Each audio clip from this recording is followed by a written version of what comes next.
Alright, this is a short video on how to service the well stuff, the filters and everything in the basement. First off, what I do is I fill this up to 3.3. I use this hose which is connected here. So what I do is fill it up to 3.3. I come over here. This is our chlorine injector, and I take that 3.3 and I pour it in there. And then I come over here and I grab one bag of calcium hydrochloride. And then I pour it in here. Then what I do is I take my drill with the paddle on it, I put it in here, squeeze the trigger, and it mixes all that up. You want to make sure this thing stays up because you don't want to screw this up. So yeah, make sure this stays up because it's got the little filter at the bottom. And I sit here for about a minute. I actually do it twice. So I use 2 of those and I use 2 of those. And then it'll bring it up. It's about 6, almost 7 gallons. And you can see here, that's 15 gallons. You can see down here, that's 10 gallons. So I wait till it gets to about 3 gallons and then I do that. And then once you've got it mixed up, push this thing back down in. You'll feel it hit bottom, and put the lid back on. Next, we come over here to changing the filters. This is an automatic filter. It's 100 microns. It cleans itself. You shouldn't have to worry about that. These here is a 50 and a 20. So those filters are in here. These are the 20s. Shows you right there, R20. And these are the 50s, R50s.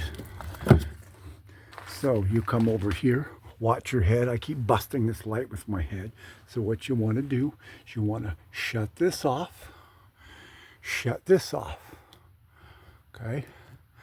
That stops the flow. So there's no water that'll go this way and no water that'll go this way and no water that'll backfeed.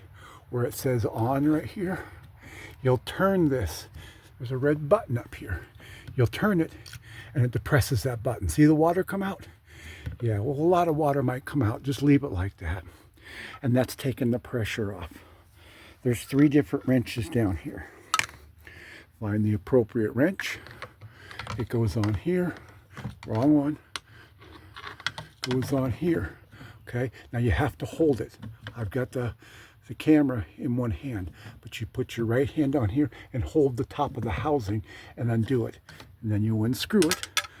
The 20 goes in here, and then you screw it back on. Give it a light tighten. Doesn't have to be really tight. And you do the same with this. Okay, so when you're done with all that and you replaced them, you come back over here to where it says on. Slowly turn this back on, and now you're coming over here. Slowly turn this back on. Slowly, because you're going to hear it go whoosh, and it's going to fill up these with water, and then that's done. I use the bucket here. I position it because there's going to be a little bit of water left in here, and I just drop the filters in there and let the water run into the bucket and do the same with this. And then I take the old filters and I put them in there. Nothing should be leaking. Again, don't tighten up too tight. It's plastic, but tighten it up, snug. And then you just replace the filters. These don't look like they need replacing. This one's still white. So anyway, that's how it's all done. Just remember to turn that back on, turn these back on, and now you're ready to go again.